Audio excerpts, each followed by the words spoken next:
இன்றைய நிறைவு செய்தியாக பாகிஸ்தான் ஒரு 5 அதாவது இந்தியாவோட 5 ஜெட்டை பாகிஸ்தான் கவிழ்த்திருச்சு, தாக்கிடுச்சு அப்படிங்கக்கூடிய செய்தியுமே இந்தியாவிலிருந்தே அதை பரவியதாக சொல்லலாம். அப்படிதான் இங்கே உள்ள ஊடகங்களும் செய்திகள் பரப்பியது சார். இப்போ சிஎன்என்ல இந்த மாதிரி வெளியுறவுத்துறை பாகிஸ்தானுடைய பாதுகாப்புத்துறை அமைச்சரை வச்சு கூப்பிட்டு கேட்குறாங்க, இதுக்கு எந்த ஆதாரத்தின் அடிப்படையில் இப்படி ஒரு செய்தியை நீங்கள் சொல்லிட்டு இருக்கீங்க அப்படின்னு.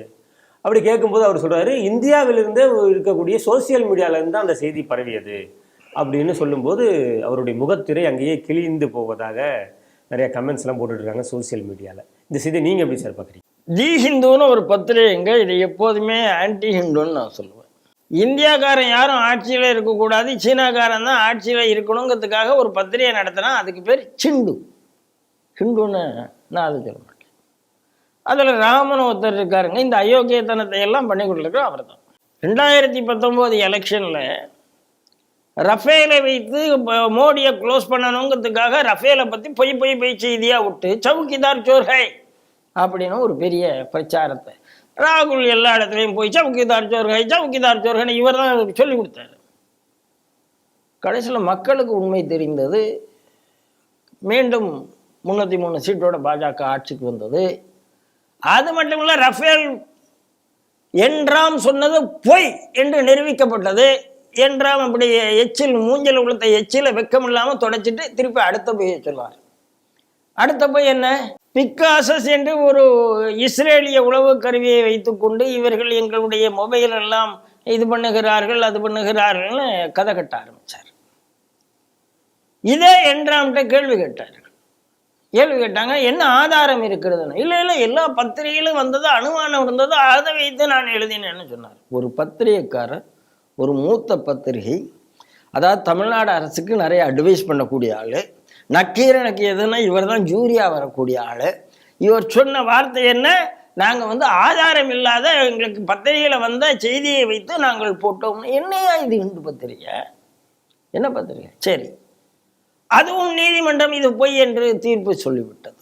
ஏன்னா ராகுல் காந்திகிட்ட உன்னுடைய இதெல்லாம் கொடுன்னு கேட்டாங்க, உன்னுடைய மொபைலை கொடு, உண்மையிலே ஒட்டு கேட்கப்படுகிறதா நாங்கள் பார்க்குறோம் அப்படின்னாங்க. ராகுல் காந்தி கொடுக்கவில்லை. கொடுத்தானே மண்டபாலம் தண்ட வெள்ளத்தில் ஏறி இருக்கும், கொடுக்கல. நீதிமன்றம் தீர்ப்பு சொல்லிவிட்டது, இது ஒரு பொய்.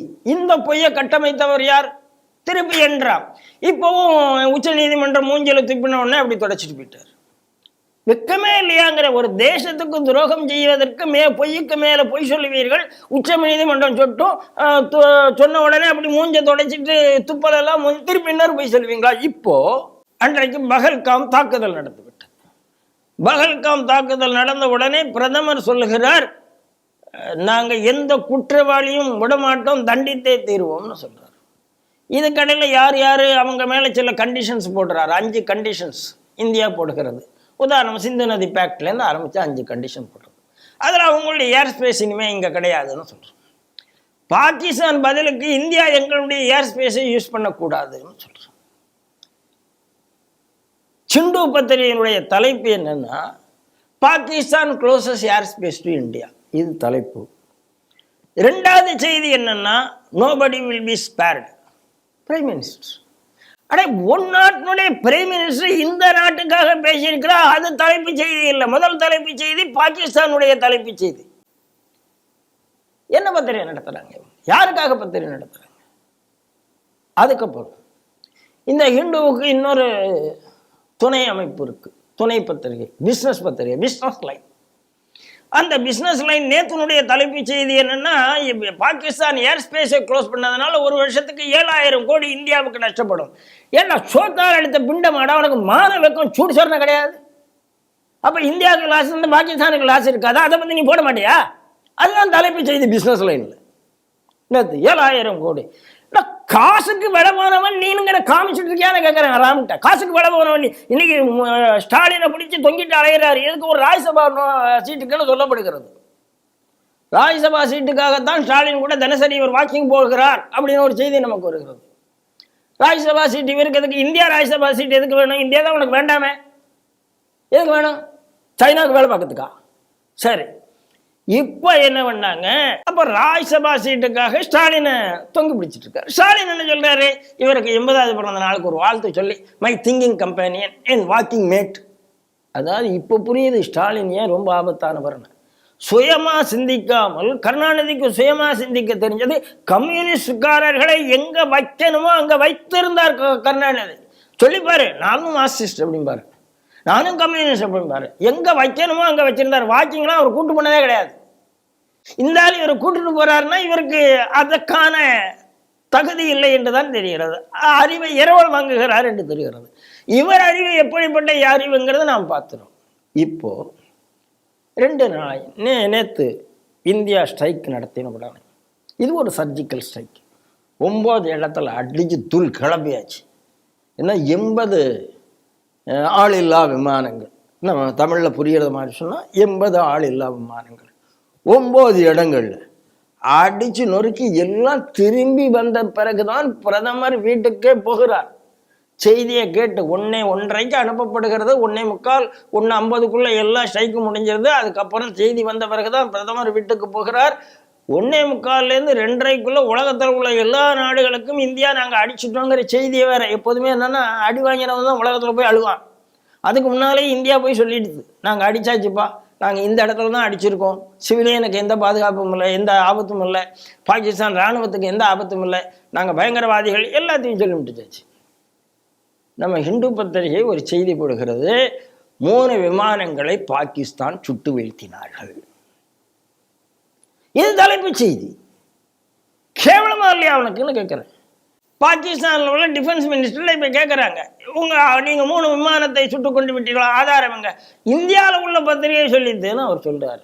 அப்போ ஹிந்து பத்திரிகை இந்திய பத்திரிகையா பாகிஸ்தான் பத்திரிகையான்னு சொல்லுங்க எனக்கு.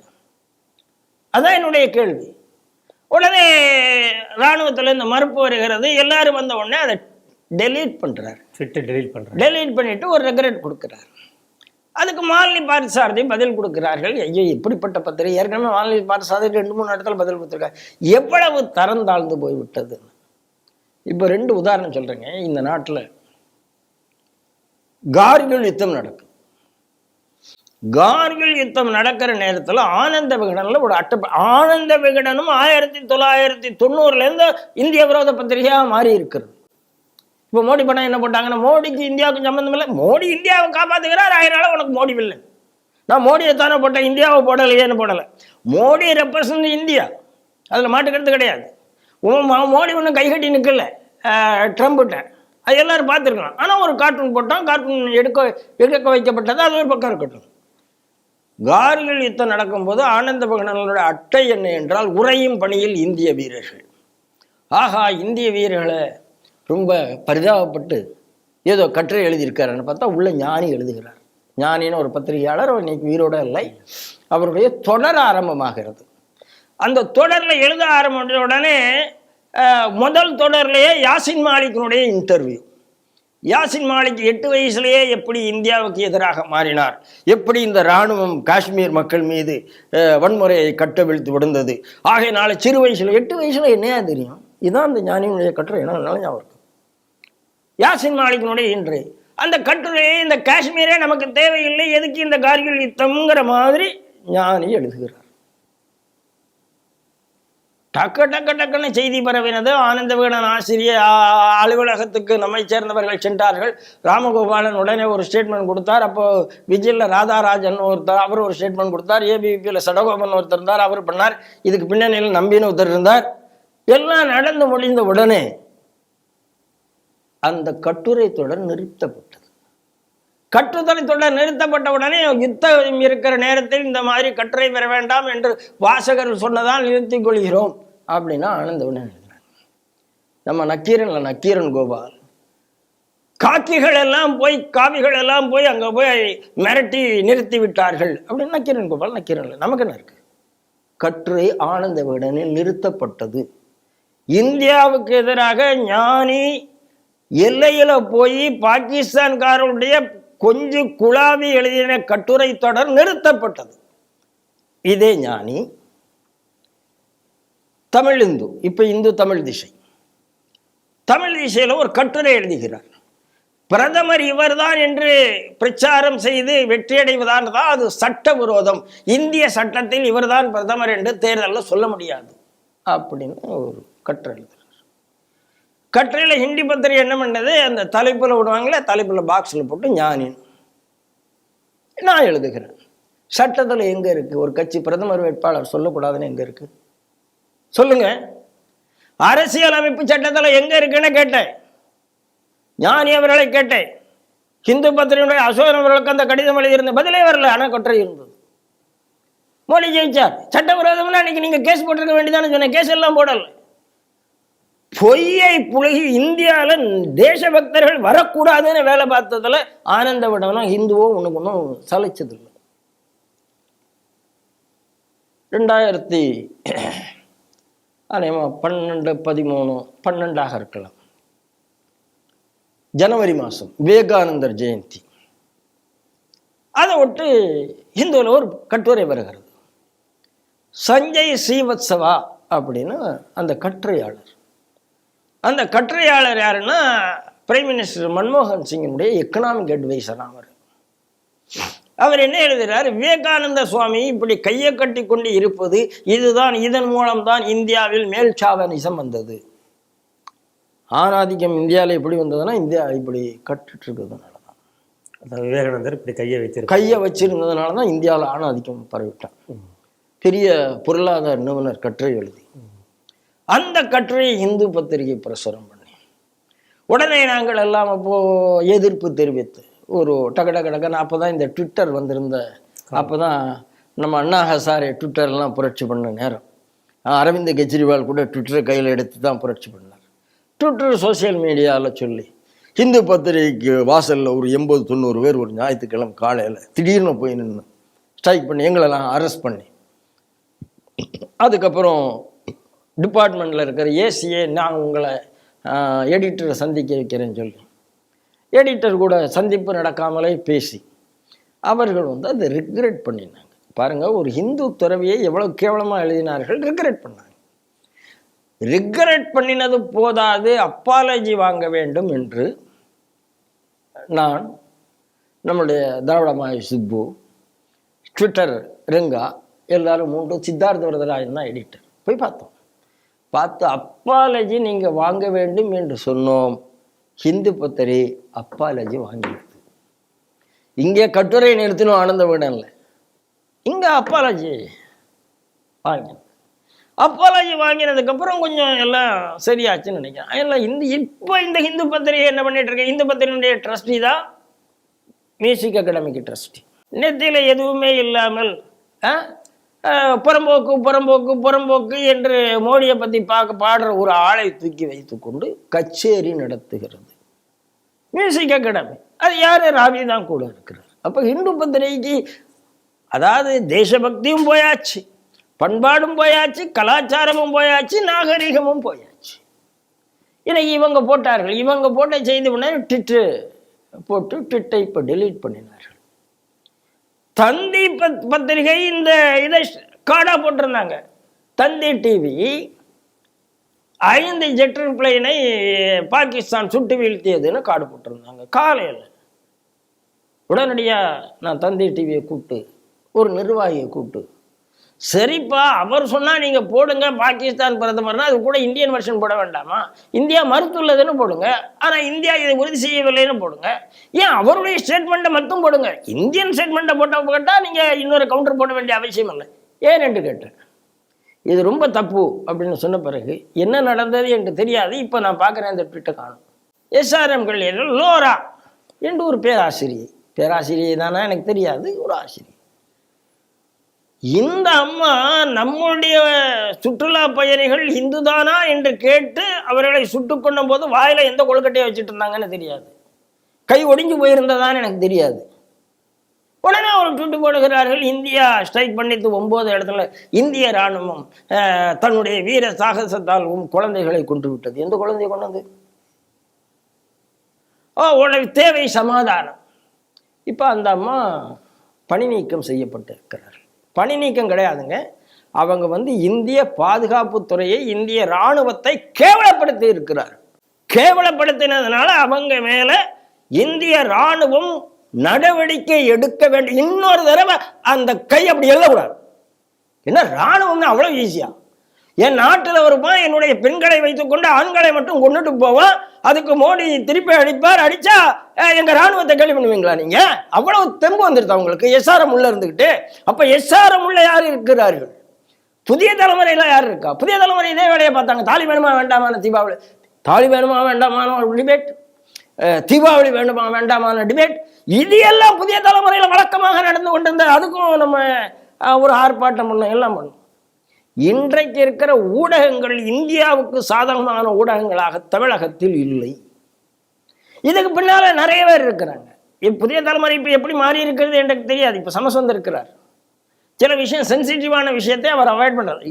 சமசுக்கு என்று பயங்கரமான சிந்தனை தாக்கம் இருந்தாலும் ரொம்ப சென்சிட்டிவா விஷயத்தை ஹேண்டில் பண்றதுல அவர் கொஞ்சம் புத்திசாலித்தனமாக இருக்கிறார்.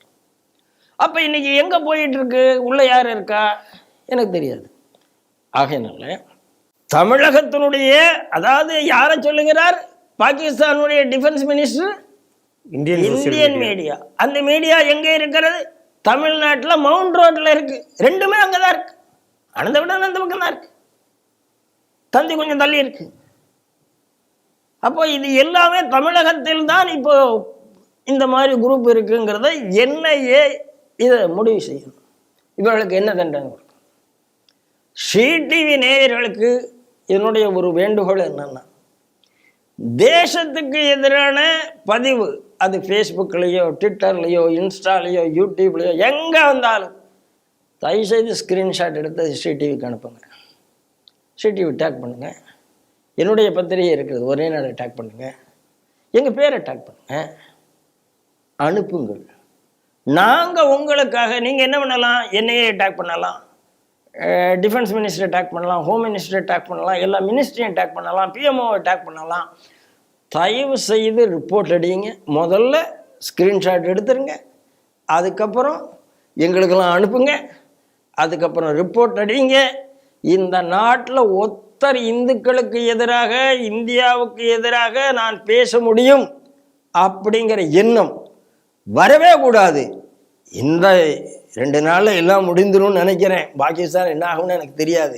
நீங்கள் ஒரு விஷயத்தை மட்டும், இப்போ நடக்கிற ஒரே ஒரு விஷயத்தை சொல்லிட்டு இதுக்கு கேள்விக்கு பதில முடிக்கிறேன். இந்திய விமானங்கள், இந்திய ட்ரோன்கள் லாகூரை முற்றுகை விட்டுவிட்டன. இதுதான் இப்போ லேட்டஸ்ட் அப்டேட்.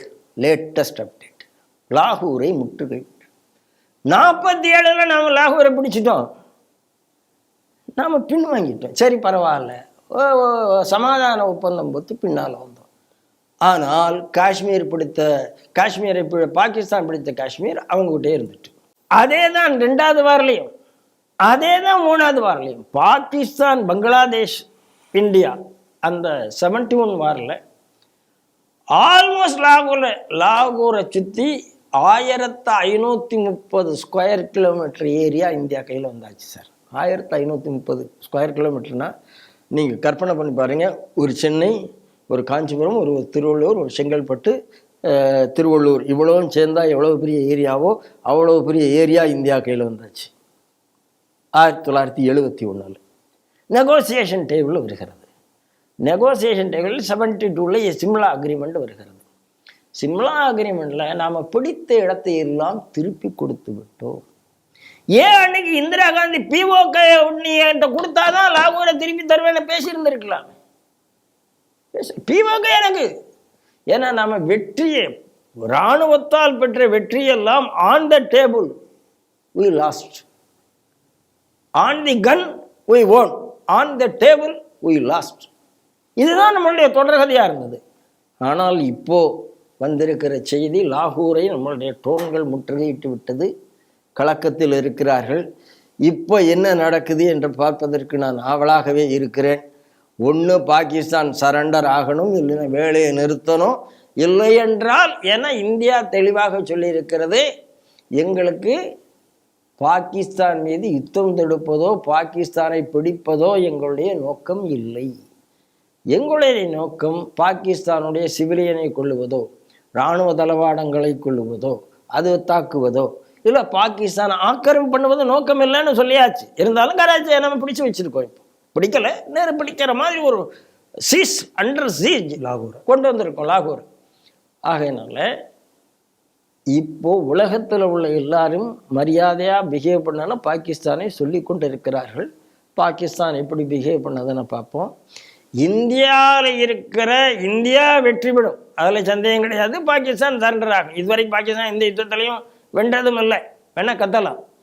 ஆனால் இந்த யுத்தத்துக்கு பிறகு அல்லது இந்த சம்பவத்துக்கு பிறகு உள்நாட்டில் இந்த பாகிஸ்தானுக்காக அலறமா ஒத்தம் கூட இருக்கக்கூடாது.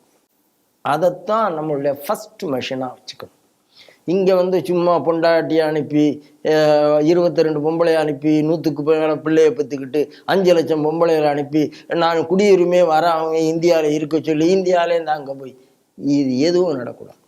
இதுக்கு எந்த அரசியல் கட்சியும் மறந்தும் சப்போர்ட் பண்ணக்கூடாது. அந்த நிலைமையை இந்த அரசாங்கம் உருவாக்கும். இந்த அரசாங்கம் உருவாக்குவதற்கு இந்த அரசாங்கத்துக்கு பொதுஜன வெளிப்பு வேணும். பொதுஜன வெளிப்புல நாம் எல்லாம் இதை கரெக்டாக அவர்களுக்கு செய்து கொடுக்கணும். யார் இந்த மாதிரி ட்வீட் போட்டாலும் தயவு செய்து ஸ்க்ரீன்ஷாட் எடுங்கள், அப்புறம் ரிப்போர்ட் பண்ணுங்க. அந்த எடுத்த ஸ்க்ரீன்ஷாட்டை சிடிவிக்கு அனுப்புங்க, ஒரே நாடுக்கு அனுப்புங்க, எங்களெல்லாம் டேக் பண்ணுங்க, டிஃபென்ஸை டேக் பண்ணுங்க, ஹோம் மினிஸ்டரை டேக் பண்ணுங்க, பிஎம்ஐ டேக் பண்ணுங்க. பார்த்து விட்டு என்னடா இப்படி பண்ணியிருக்கான்னு புலம்பாதீர்கள். முற்றுப்புள்ளி வைக்க வேண்டியது நம் கைகளில் இருக்கிறது. இதுதான் பாஸ்கர் என்னுடைய பதில்.